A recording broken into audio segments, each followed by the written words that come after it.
Welcome to Youngstown Studio. We Do Recover show. I'm here with a guest speaker today, Hannah. Hannah, very nice to meet you. Hi. Hey guys. As Jed said, I'm Hannah Howell. It's exciting to be here, Jed. I think what you guys are doing is amazing, just to really talk about the fact that people do recover. Thank God. You know? Yes. It's amazing. Yes. We do not have my co-host, my beautiful wife, on today. She is at work. So hi, wife. Sorry you couldn't make it. We'll manage without you, or at least we'll try. So Hannah, so I understand you struggled with drugs and alcohol and addiction at a very young age. Could you tell us a little about that? Yeah, so growing up, I sort of grew up in an unstable home, a single parent home. My dad left when I was young. And so at age 11, I started experimenting with drugs. And then by age 15, found myself like in complete addiction. And I started really abusing prescription drugs. And then by age 16, I was addicted to heroin. Wow, that's great. And so like, we know that like drugs and alcohol aren't our problem, right? Yeah. They're our solutions. So like it started from what, a broken home for you? It started. Yeah, so I grew up, my mom tried her best, of course, to create, you know, a great environment, but my dad left when I was 3. I don't remember it, but my brother describes it that he went to get coffee and he never came back. Wow. And so, but growing up, my mom would always say, like, you were prayed for, baby. So I'm one of 7. I have, and they're all my dad's kids. And so I have all brothers, and he really wanted a daughter. So like he fasted and prayed and, you know, was asking the Lord for a daughter. But then he left. And so for me growing up, it was like, what's wrong with me that like he would fast and pray and do all of these things to have a daughter, but yet still leave. And then he did end up coming back in our lives, but it would always be like, you know, other women or like different things that he would choose over us. And so I just always grew up just never feeling good enough. Like no matter what, I always came second best to everything. Yeah. And so I just grew up with that brokenness in my heart of feeling like unworthy and unloved. And so I began to chase those things. And drugs, like you said, like it became the solution to the pain that I was feeling on the inside. Right. Because we all have that void inside. Yeah. And we have to fill it with something, right? Yeah. And us as, you know, addicts, you know, recovering addicts, thank God, we felt it with drugs and alcohol, just so we didn't have to feel the pain. We didn't have to feel that void, you know what I mean, of being not wanted or being not good enough. And, you know, I find out like growing up, like you can never live to someone's expectation, right? Yeah. You're always going to be let down. So like, so through this process, you started at a very young age. I mean, that's just crazy. Like, you know, 16, you're a full blown addict. Now, did that affect you like in school? Did you go to school? Yeah. So I would say I was very much a functioning addict up until the very end. And so when I turned 15 and a half, like I went out, I got a job, like I was working up until 2 months before I went to rehab. It did affect my school. So of course, like it wasn't like, I wouldn't say it affected my school until about age 15. Like at that age, I really stopped going to school. I got kicked out of school, that kind of thing. Yeah. So when did you know, I mean, you're a child at that age. I mean, when did you know you had a problem? So it took me a lot longer, I think, than a lot of people to realize, because for me, it just started out like, you know, getting high here or there, like drinking with friends. Like it was what all my friends were doing. So like, you know, we would drink every single weekend, and that was just normal to me. Like there was nothing wrong with what we were doing. And then pills got involved, and I was like, oh, well, we're just doing pills. Like it's not a big deal, right? Like we're just, you know, getting high. But it wasn't until, and because I had a job, like I was able to fund that addiction really easily, because I didn't have bills, or like my mom would give me money or my grandma. So it was like I never really got to the place of like, I don't know what I'm going to do if I can't get high and I don't have the means to be able to get high. But then there came one day where I wasn't able to get high, and my mom wouldn't give me money. I couldn't get money from anywhere. And it was when my body started to go through withdrawals that I realized, oh my goodness, I have a problem. Yeah. And then when did you, like, so you took the pain pills, you drank, and then when did you start like the hard drugs? Like there was... So for me, I started a little bit different than I think most people. I actually didn't realize I was doing heroin till the like after I did it. So because I always snorted pills, and so I was at the drug dealer's house, and of course I'm young and I'm naive, and so he's like, well, I don't have the pills for you. He was like, but I have this other stuff called white china, like you can just go ahead and do it and it's no big deal. And so me being naive and young, I'm like, oh yeah, no big deal, okay, whatever's going to do the same thing for me. And then I went to a friend's house afterward and was like, I just feel like super sick. I actually ended up overdosing that night. And I was like, I don't know what's wrong with me. And then I said what I did, and she was like, Hannah, you did dog food, like you just did heroin. And it was, so I actually didn't realize that I did it until after I'd done it for the first time. You say dog food, I'm like, it takes me back because, you know, those street lingo, those words, I mean, and a lot of people don't get that. Like, you know, with my pastor, like we have this ongoing joke because we have this 12-step meeting we call the hope plug. And he's like, why would you call it the plug? You know, what's the plug? You know what I mean? And us is that, you know, we know the lingo, and then you say dog food, that's kind of blew me up. So you went through addiction. I mean, so you hit rock bottom sort of deal when you overdose. You realize that, hey, listen, Hannah can't do this by herself. She can't get better. Like when you hit that rock bottom, like, did you grab a shovel and keep digging, or did you realize, hey, I need help? No, not at all. So like, I think I realized in some senses. So there was one night where after I'd overdosed, where things had just gotten so bad, and I called my mom, and because I'd had a foundation in the Lord, like I grew up in church, like my mom did the best that she could to keep us going to church. And so I fell back on that when I realized that it had gotten really bad. And I told my mom, I was like, you know, like, I don't know what I need to do, but I need help. And so she called our pastor, and he met me at the church, and like they prayed over me, and it was like this, you know, I cried in this moment, but I had drug money in my pocket. And the Lord was like, you need to like take that money out and give it to them. And I just wasn't ready yet. And so, and then it just went completely downhill from there. So I would say I kept digging. I mean, it was like I wanted to get out, but I just didn't know how to get out.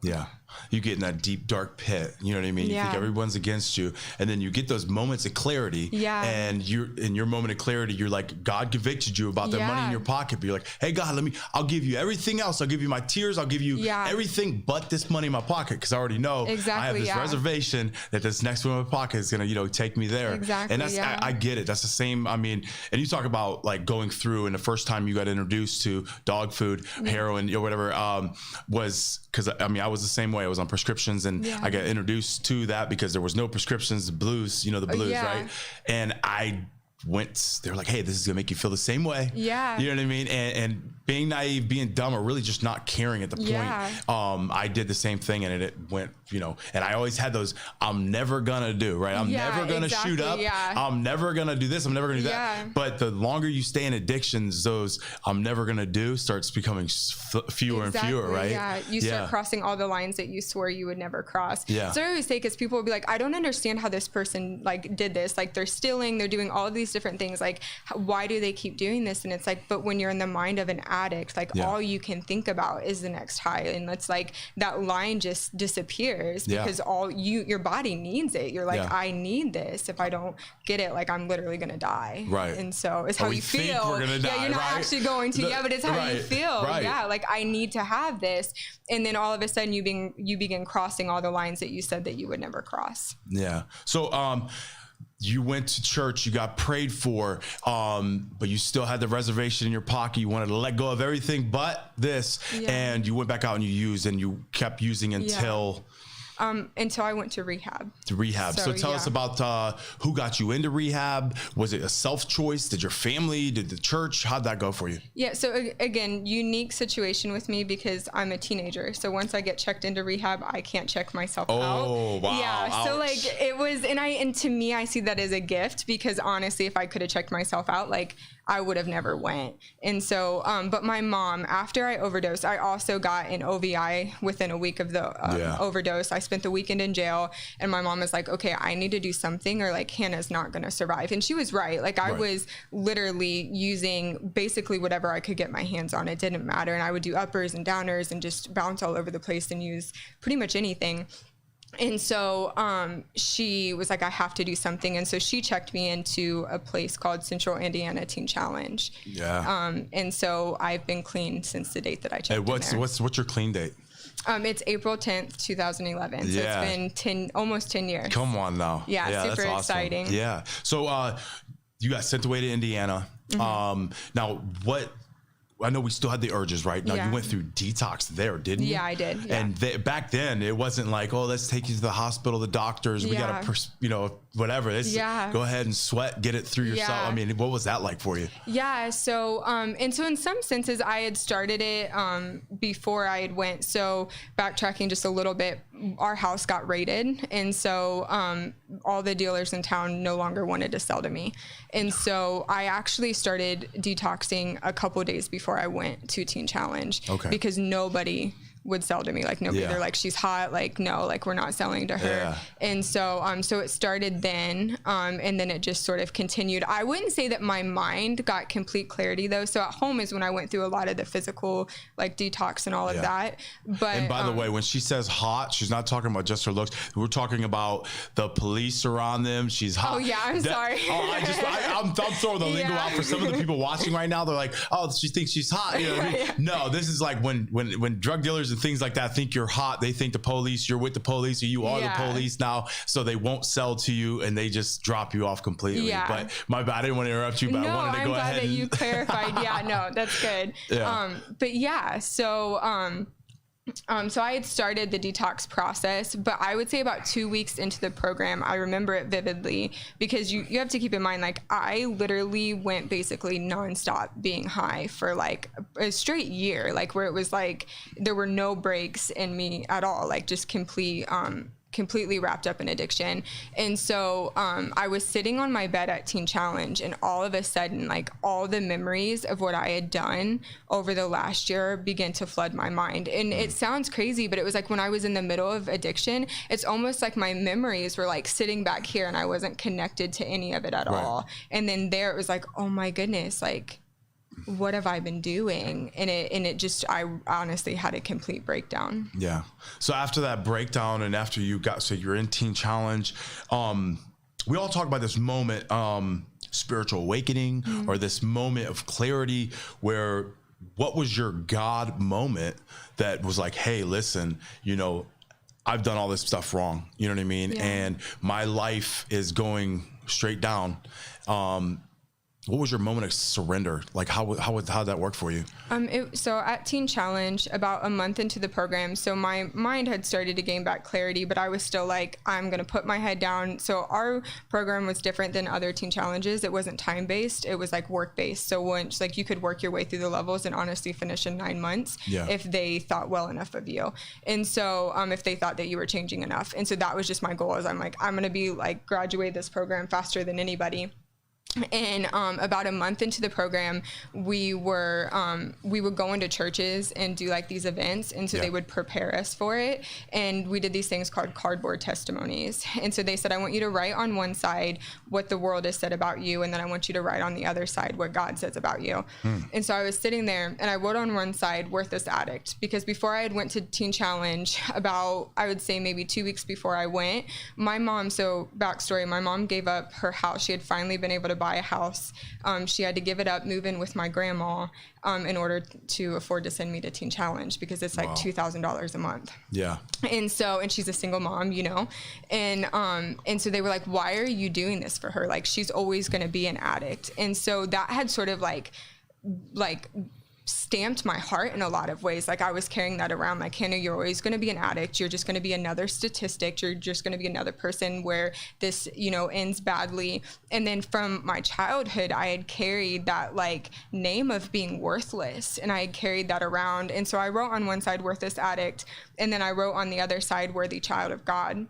Let's go. And they had a song playing in the background, Oh, How He Loves Us. Yeah. Super popular at the time. Yeah. But I just remember like looking at one side and reading worthless addict and like flipping it back and forth. And I just began to bawl, because it was like in that moment, like I had always known about God, right? Yeah. Like I grew up hearing about God.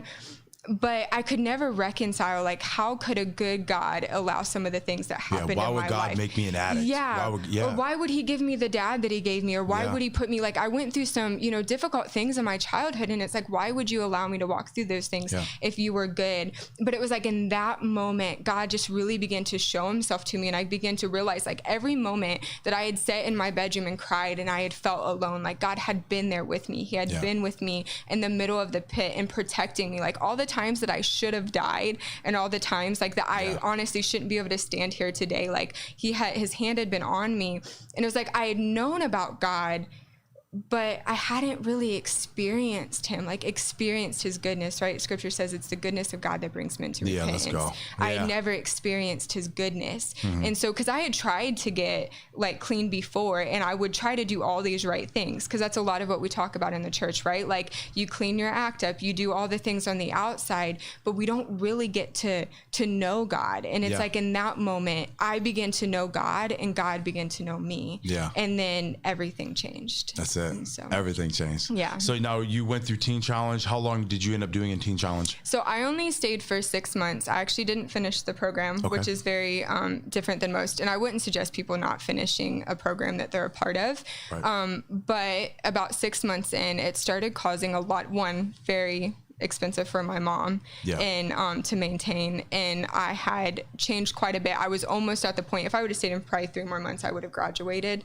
And so but my mom felt like it was the right time, and I just remember waking up and just knowing, like, I was getting ready to go on a 3-day visit, and it was like, it's time for me to go home. I just knew it, and my mom felt the same thing. But I know for most people, it's as addicts, you tend to not finish things, and you tend to not complete things. Like, it's important to finish it. So I never want to, like, portray it as though I think it's good not to finish a program. Yeah. And, like, the worst thing, as I always say as addicts, like, the worst thing to say is, I got this. Exactly. Right? Yes. Because this isn't an I or you thing. It's a we thing. It's a God thing. So it's like, it's to say, we got this. You know what I mean? Because you have my back, I have your back. Exactly. You know what I mean? That sort of deal. So what was it like? So you came home from Indiana to see your mom. I know you guys have been talking and stuff like that. What was it like to see her, like, clean? Like, you know what I mean? Through a different, like, you were a different Hannah going to see her. What was that like? So I had actually, my mom came and was staying, like, for 3-day weekends the whole time I was at Teen Challenge. And so she was pretty much, a staple in my life through the program, and I talked to her on a weekly basis. So, but I think the biggest thing for me coming home, they warned us about this at Teen Challenge. They said, listen, you're going to have changed, but nobody else is. And so that really prepared me, like, you're going to come back into an environment, like, because in Teen Challenge, you're in this bubble. Like, literally, like, we would go to youth group, but we weren't allowed to talk to anybody. We were like the weird rehab girls. And so, like, we weren't allowed to associate with anyone. And so you only ever talk to people within the bubble. And so I think that was probably the biggest transition for me, was just coming out of that bubble. But I really wanted to be successful. And so I still kept myself in a bubble in a lot of ways. I didn't have a phone. I wasn't on social media. I didn't go and hang out with any friends. Like, I didn't do anything other than go to church, really, for like the first month and a half after coming home. Nice. So you come home, you're going to church, you're still keeping yourself, like, in your bubble. And I mean, what happened next? So, I mean, I understand, I know Nathan's my boy. And Nathan is your husband now. Tell us about some of the blessings that have happened since you've been clean, since you've been home. Since you've been clean. Let's go. So, I knew my husband before going to Teen Challenge. He actually come to church, had been high, whatever. Like, he reached out to me and shared his story, because he actually was an addict at one time as well. And so just sharing a story of overcoming addiction. And so we used to talk on the phone before I went to Teen Challenge, but after coming back, it was like, he says, actually, so he said that he never liked me like that before Teen Challenge. Okay, Nathan, don't lie. But then Teen Challenge posted my baptism picture. And he said that I just seemed like so clean and like new, radiant, and just transformed. He was like, from that moment, like, I knew that I wanted you to be mine. And so, so then we got married, and I now have a 4-year-old son and a 6-year-old daughter. So. Wow. Won't he do it? I know, it's crazy. I think that's one of the most amazing things to me, is like, when God it's like he doesn't just transform, like he completely restores, and he gives you so much more than what you ever dreamed that you could have, you know? Yeah. Because I honestly, doing addiction in the years that I did it, I never dreamed about getting married. I never dreamed like that I would ever even be able to have a life like that. We're not good enough for that stuff. Exactly. That's for the norms, and we're not normal. Exactly. Like I'll never be a good mom, or I'll never be, you know, any of those things. And then it's like when God gives you those blessings, and it's like, man, he just loves us so much more than we even realize, you know? Yeah, that's awesome. Hey guys, so we could call in at 330-595-1600 if you have a question for Hannah or I. We could help you out in any way. We also have a special thing going on today. In this little lock box, we have a pair of iPods. AirPods. Ooh. And if you call in with a 3-digit code, I will punch the code in. If it unlocks the safe, these AirPods are yours. So if you call in, we have a pair of AirPods inside this safe right here. Feel free to call in 330-595-1600. Or we're also on Facebook if you want to ask any questions. I know my wife just asked a question here for you, Hannah. She said, how important is it to have women to reach out to during the beginning of your process? I think it's extremely important, especially in the area of addiction. Like, I feel like a lot of times the success stories that we see floating around honestly are men. Like we see a lot of success stories from men, but to have, you know, a woman that understands the pain that you've experienced, maybe the places that you went to, because addiction causes you to do a lot of things that can bring a lot of shame. And so being able to have another woman that you can reach out to that's going to speak like identity over you and to speak hope over you and to say like, hey, listen, you're gonna make it, you can do this, and just encourage you, I think is really vital. Yeah, that's great.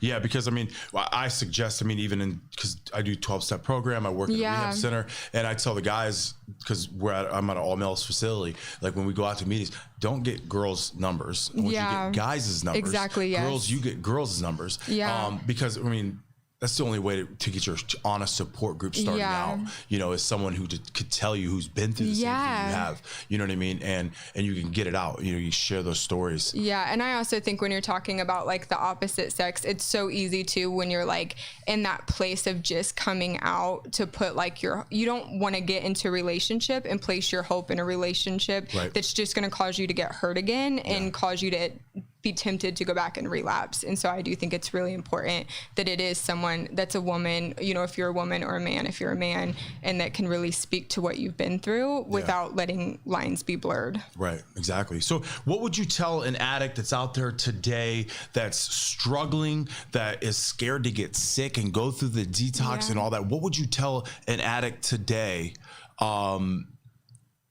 who's hopeless? What would you tell them today? Like, what I would say is like, there's just so much hope. Like there really is. And I think sometimes in addiction, like you feel like, man, I'm not worth it anymore. Like I'm so far gone. Like there's just no hope and I'm just not even worth it. But that's just such a lie. It's such a lie. Like I would tell them that their life is valuable and that they are worth rehabilitation. Like they're worth going through that process, and it might be painful, but what stands on the other side of the pain is so worth it, you know? And you're going through pain anyway. Right. Like what you're experiencing is awful. And so why not go through the few days of pain to get on the other side versus sit in what you're sitting in, you know?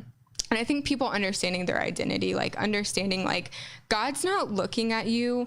I mean, I know we all have our different beliefs and we all have different things that we lean on, but God isn't looking at you calling you addict, and God isn't looking at you telling you what you're not. Like he's looking at you and he's saying like, you're loved and you're my beloved and you're chosen. Like scripture says, he set us apart. He predestined us before the foundation of the world to be in him. So before he created the world around you, he chose you. And so I think when you understand that, like, and let him come into your heart and really speak to who you are and not what you're doing, you know? Yeah, come on. We have a caller. Let's see where we're at here. Caller, can you hear me?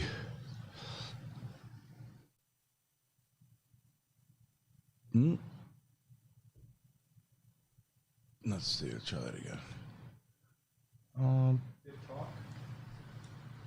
Hello, caller.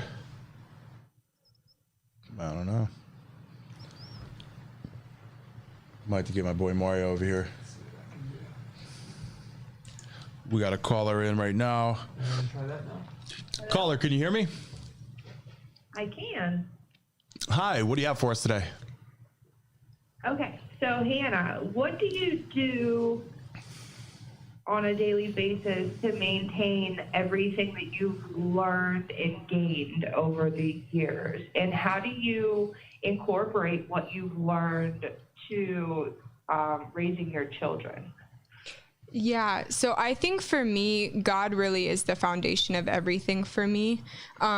Not to make it like hyper spiritual, but for me personally, like my relationship with the Lord is what really transformed my life. Like I know so many people that have tried to get, free of addiction and it fails. But for me, what really set it apart in me was my relationship with him. So I pursue Jesus in everything. And when I pursue Jesus in everything, like he takes care of the rest. Yeah. And with my kids, it's the same thing. I want them every single morning. My daughter, before she goes to school, we have her say what we call declarations. And she says, I'm strong, I'm powerful, I'm smart, I'm kind, and I'm going to change the world. And so I'm teaching them identity, and I'm teaching them who they are in Christ and raising them up in that. Because if they know who they are, then they'll never do things that are below their birthright. Yeah. Right. Oh, come on. And so if they know that they are sons and daughters of God, then they'll live as sons and daughters of God.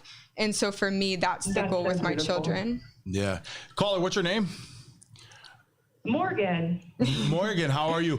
Morgan, do you have a 3-digit code? Wonderful. Do you have a 3-digit code you'd want to give us to unlock to see if you get to win the AirPods? Oh. Just any 3 digits. 328. Nope, not it. Thank you very much for calling in, Morgan. We really appreciate you. Yeah. Thank you. Have a good day. All right, you too. Bye-bye.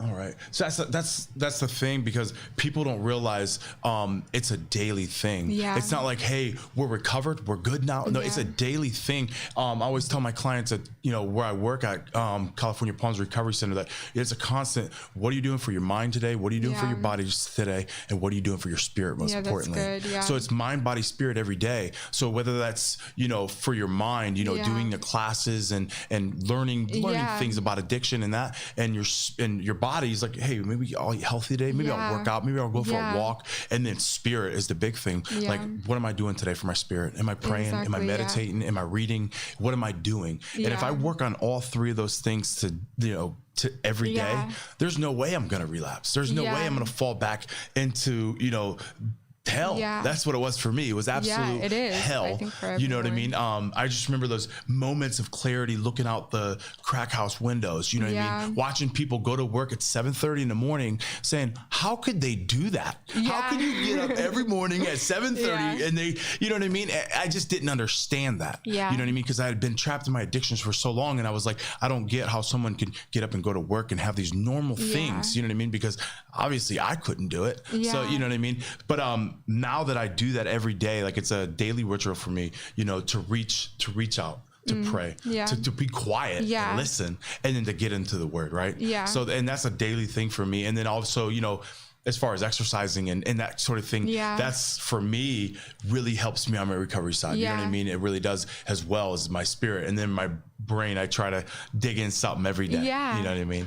Yeah. No, I always think of like where scripture says that, that though a man thinks in his heart, he is. And so like, what am I stewarding in my heart today? Like, what am I thinking on? Because what's in my heart, like not too long after, like my steps will follow it. You know, like Jesus said, like, you say if you murder, like you've sinned, but I say if you have hate in your heart. Well, why? That sounds really extreme, right? Like, why is Jesus saying that? Well, Jesus is saying it because he knows that what's in your heart will soon manifest in your life. And so for me, it's what am I stewarding today? Like in my heart, like what am I thinking about? What am I processing? Is it good things? Because if I'm sitting around thinking about the fact like, man, I don't want to relapse or I don't want to do whatever, then I'm setting myself up to go back. Am I thinking about the pain and the hardships, or am I thinking about the goodness? Am I thinking about good things? And when I think on good things, then my steps will follow those good things. So like I have a lot of the guys, well, we got another caller right now. Let's take this call. Hello, caller. Hey, what's going on, Jed? How are you? Oh, Marcus, what's going on, buddy? How you doing? What do you got for us today? Well, I'm doing well. I have a code if I'm allowed to. Yeah, let's go. 369. Come on, somebody. 369. No.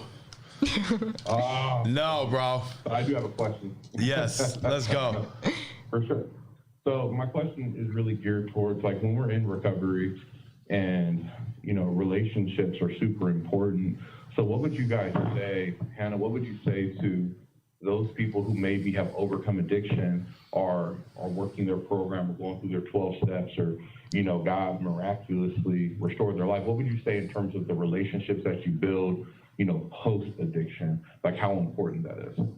Yeah. So for me, when it came to getting clean, I surrounded myself with people that were doing what I wanted to do. Yeah. And so I think that that's really vital. Sometimes it can feel like hard in your heart when you want it, like, especially when you've been friends with people for years and you're like, man, I love these people, but you're doing yourself and them an injustice when you go around people too soon. And so for me, that's something that I try to live by is looking at like my friends. They say that you are the sum of your 5 closest friends. Yeah. And so who are my 5 closest friends? Who am I surrounded by? And then getting yourself in spaces with people that are successful and are doing what you want to be doing in life. Yeah. That's so true. You will become who your friends are, who you associate with. And like today, it's like my circle is like people. I want something these people have. I hang out with Pastor Doug because he has something I want. Yeah. I'm having a relationship. I have a relationship, hang out with Marcus because he has something that I want. My twin brother, great father. He has something that I want. So I surround myself around those people, and best believe if I'm hanging out with you, you have something that I want. Yeah. So, and I want that. That's good. So, and that's how it rubs off on me. Thank you, Marcus, very much. We really appreciate you calling in, brother. Man. Yes, sir. Have a good one. Love you, bro. Absolutely. Bye. All right, guys, if you feel free to call in at 330-595-1600 with any questions you have. And we do have the AirPods in the safe today. A 3-digit code can unlock them. Feel free to call in and see if you're lucky today. I'm sitting here with Hannah, so feel free to call in. Or if you have any questions on our watch party, we can answer them. I don't know if, Hannah, if you have any extra questions on there people have asked. Okay, awesome. So we'll let's see. We got another one from my wife. How important is the God piece in recovery? To me, it's everything. Yeah. It really is. Yeah. Like, I can do nothing in my own strength. Like, what Hannah can do in her own strength is find herself so deep in a hole of addiction that I can't get myself out. Right? Yeah. And so, but in my weakness, he's made strong. Yeah. And so what's impossible with men is possible with God. Yeah. And so to me, like, Jesus and God is everything in it. Like, I honestly don't. And I think that's why you get people who will like recover and they'll be out of addiction for 6 months, sometimes 3 years, like, and then they fall back. But to me, it's because it's missing that God piece. Yeah.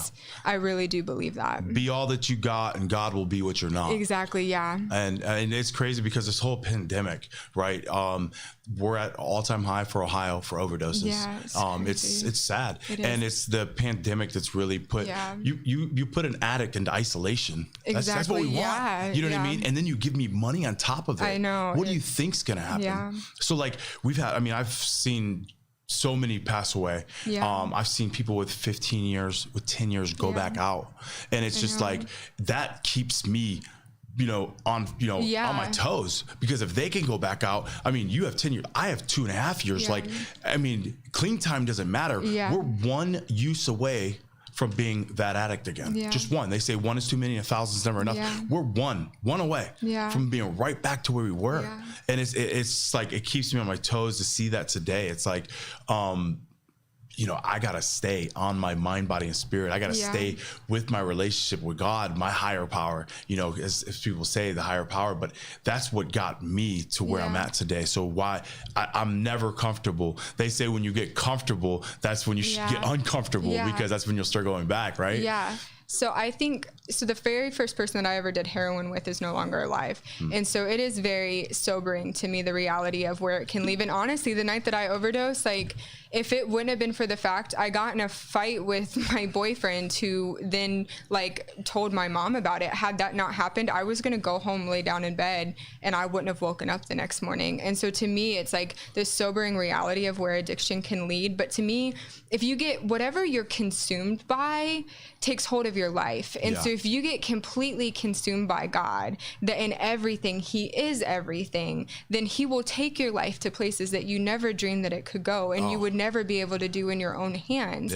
And so to me, that's why God is so important, is that would be my focus, that would be everything to me, that my eyes would stay centered on him, right? The scripture says that our eyes are the lamp of the body. And so whatever I'm focused on, I'll become. And so if I'm focused on God, I'll become like God. But if I'm focused on all these other things, I'll become like the things I'm focusing on.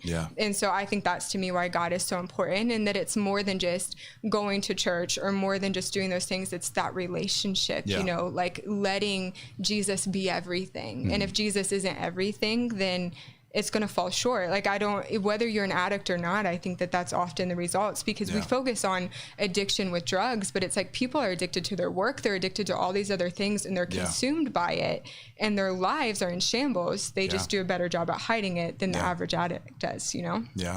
So that's what we even say all the time is like, you know, churches on Sundays, what are you doing Monday, Tuesday, Wednesday, Thursday, Friday, Saturday? You know what are you doing? You know what I mean?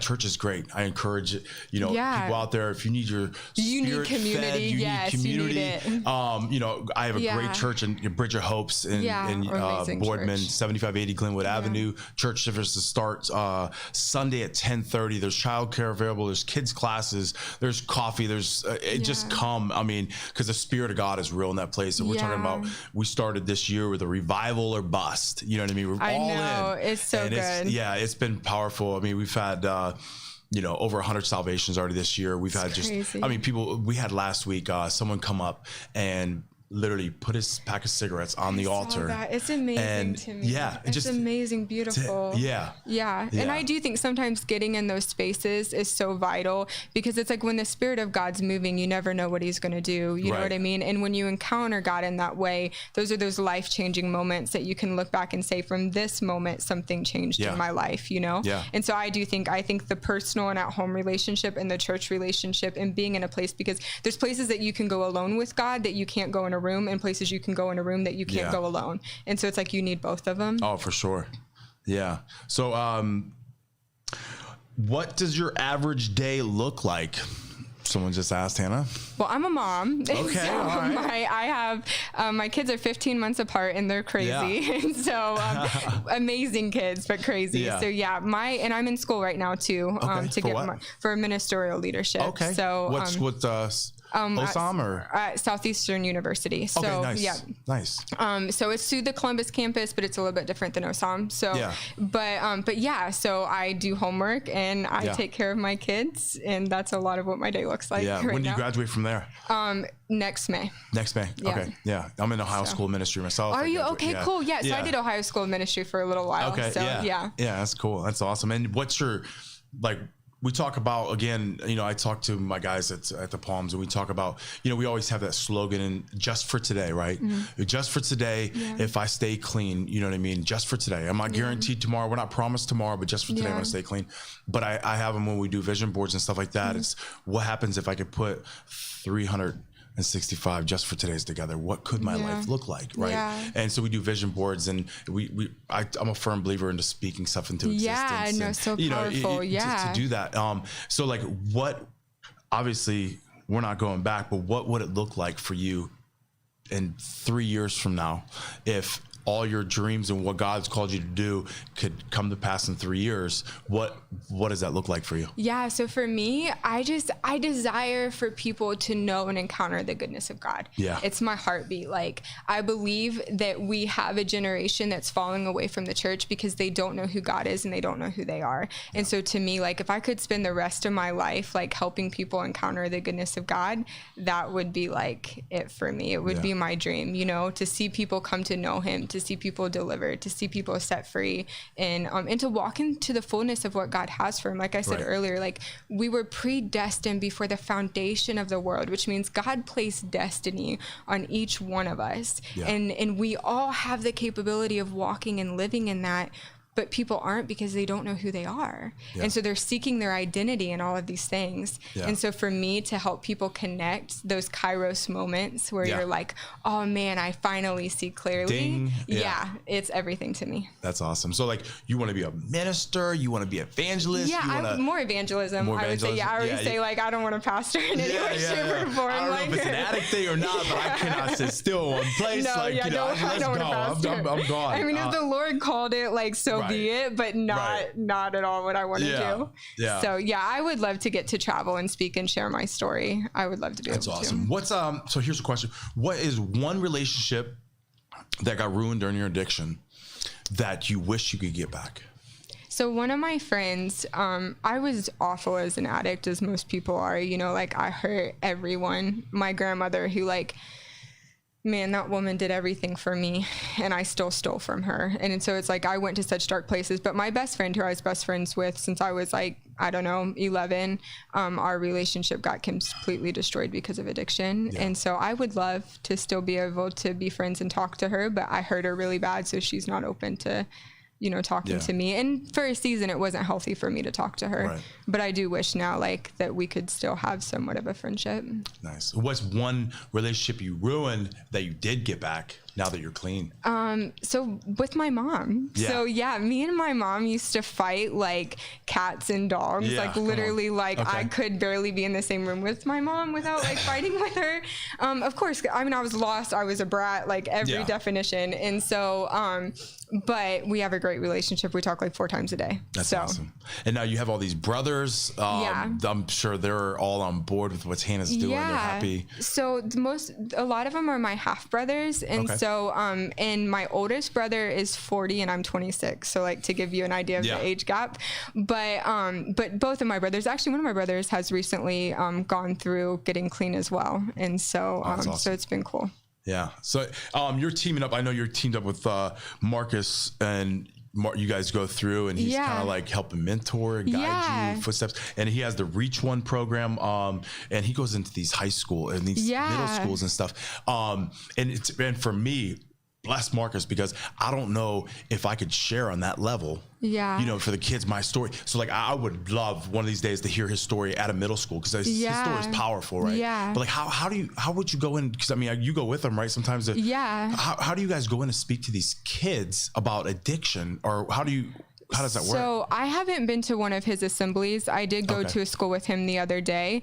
And so I know when he shares this story, of course, you can't go too much into God because you're in a school. And so I think for him though, because of what his story looks like, he just filters it through the age group. So, you maybe don't share as deep into certain things that they shouldn't hear yet. But I think from what I understand, he just talks a lot about his story. And I think a lot of times we discredit where kids are at, and we don't realize you would have never guessed that at 11 years old I was doing drugs. And so someone talking to me might talk as though I don't understand or wasn't experiencing a lot of what I had experienced. But if I would have had someone like Marcus who would have come in and said, listen, you're loved, you're seen, you're known, your life has value, who knows what could have changed before I went down the path that I did. And so that's why I think it's so powerful how we treat youth, because a lot of times they're overlooked. So we have a question from Mike Trolio. What advice would you give on keeping the armor of God on when you work in an incredibly toxic environment? So I think it's difficult. My husband, so I've not worked in a really bad environment since getting saved, just in transparency, but my husband did. He worked in factory work for a long time. And it was really difficult. And I would say staying prayed up and staying in your word, when you're on your break, what are you doing? Open up your Bible and read the Bible, spend time with Jesus, whatever your job is, take the opportunities to commune with God and to be in relationship with him throughout your day. And you'll find him show up in those moments, because we need to be in more of those places. A lot of people in the church, it's the first thing that they do is they're I'm called to ministry. And it's but we need people in the marketplace. We need people that are going to go into these dark areas Jesus and minister to people. And so I think, you know, just inviting Jesus into that space, and you'll be surprised how Jesus will actually show up and transform the lives around you. Come on. That was a good question, Trolio. I hope you got some out of that. And we have just a couple minutes left. So again, guys, we have enough for one more caller. 330-595-1600. I want somebody to win these AirPods today. We got going on in the safe. We just need a 3-digit code for that. Hannah, so one more question. What church do you go to? So we have been partnering a lot with Reach One and what Marcus is doing. So we're actually in the process of praying where we're going to go to church. So we moved. We were a part of a church in Marion for several years. And so actually we're praying and thinking about coming to Bridge of Hope. Let's go. That's what I'm talking about. But you hear that, Pastor Doug? I know you do. That's awesome. Yeah. It's like I said, I mean. Yeah, it's amazing church. It is. And like, I don't know how to explain it. Like, we get addicts to come to church, and for the very first time, you know what I mean? We bust them with the Hope Bus. I think it's beautiful. And we get them there, and they may not understand what's going on, but they come out and they're like, something it's different. Something's going on. Something's different in there. I want to come back. Yeah. And it's for me, it's Spirit of God is here. He's showing up every service, and it's a revival sort of, you know what I mean? And for me, it's just keep coming back. Keep coming back. No, I agree. You'll figure it out. Keep coming back, right? I think I was there on a Sunday morning, and it really moved me because it's like you can tell sort of where the section is where the people that are in addiction are. Yeah. But there was this one guy, and he was just draped over, you know, you could tell that he had some things going on, but it was just so beautiful because I'm like, so many times in churches, like, we shut people like that out, and it's like, this is where they need to be. Like, if the broken aren't in the church, then what are we doing? You know? And so I just thought that was really beautiful. It's a judgment-free zone. We don't judge. We're there to love on you, pray on you, accept you as you are, just like Christ does. You know what I mean? And you feel that while we were yet sinners, he still died for us. Exactly. You know what I mean? So that's awesome. So that is all the time we have. Listen, thank you, Hannah. This went by so fast today. This was awesome. So good to be here. And Hannah will be coming to speak in May at the Recovery Night. That'll be the second Friday in May. So you're going to want to come and hear her powerful story. She shared just a little bit on here, just a tip of the iceberg, but you're going to definitely want to come hear that. And thank you again, Hannah, so much for coming in. Yeah, it was such a pleasure. It's so good to be here. Honestly, I love what you guys are doing. It's amazing. Like, we need more things like this out there. Yeah, that's awesome. Thank you so much. And thank you everyone who listened. We have a caller, but I can't answer you. We're out of time, but call back next week. Thank you guys for listening to Youngstown Studio. We Do Recover Show, and we're out. Thank you for listening to this show on Youngstown Studio. If you like our programming, we invite you to subscribe to our YouTube channel, follow our Facebook page, or subscribe to your favorite podcast platform like iTunes or Spotify.